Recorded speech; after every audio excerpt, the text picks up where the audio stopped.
Hello again, Paul here from EMD Motorsport at Canberra. I've got a Porsche 993 engine here that I'm doing the actual cam cover and timing chain covers as well, which is that blue car there. Okay, so yeah, I've got the special tool, this one here. It's a big tool there, you can see it. Well, that tool there just locks onto the actual pulley. There's the pulley there, there's a cutout there, those two cutouts. That's for those two lugs there. So you can take that bolt off. The seal is pretty brand new. You can see it's been done before. No leaks here. But we're just gonna go through the actual on the actual timing case studs. These ones here. So you gotta use a bit of Loctite and you gotta torque them up to 7 Newton meters. So I'll show you what I mean. Loctite 270, they recommend by the book, but if you don't have 270 you can use a little whatever you got. Doesn't really, as long as Loctite. Okay, I'll show you what I mean.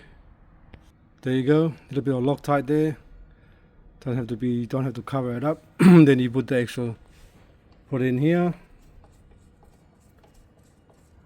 I already lock these ones up. What I found in the past, the best thing to do is don't put two 10s, put one 10 and one 11 or even 12, but the same size. So that way you get a bigger spanner and a smaller spanner. Much better and more efficient. So once you do that, you put your torque wrench on the outer one, because I already locked them up, so you can see it. Torque it up to 7. That's 7. Now you can actually take the two nuts off and you're pretty much ready for the actual installation of the actual part. But before that I had to clean all this here. Must be cleaned. It was all grey and very hard to clean. Same here, that's all done as well. At the same time, before you put it in, make sure you put one of these. It's a M6 by 1 mil. So M6 by 1 is the size, and try to actually get it straight.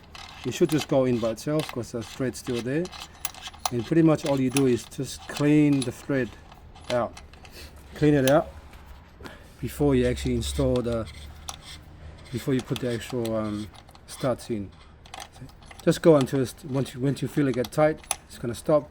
Then you wind it out and take it out. So you gotta do all that to the actual 9 holes. There's 9 of them. 1, 2, 3, 4, 5, 6, 7, 8, 9. Do that to clean all the stuff out, because when you take it out, and once you get some actually rust off in there, and just spray it to bring the stuff out, to make sure it's all nice and clean before you put the actual studs in. Alright, I've got some new ones as well. So got 1, 2, I think 1, 2 or 3 new ones here. But yeah, so the actual cam cover I'm using now, it's gonna be these ones. So pretty much these ones.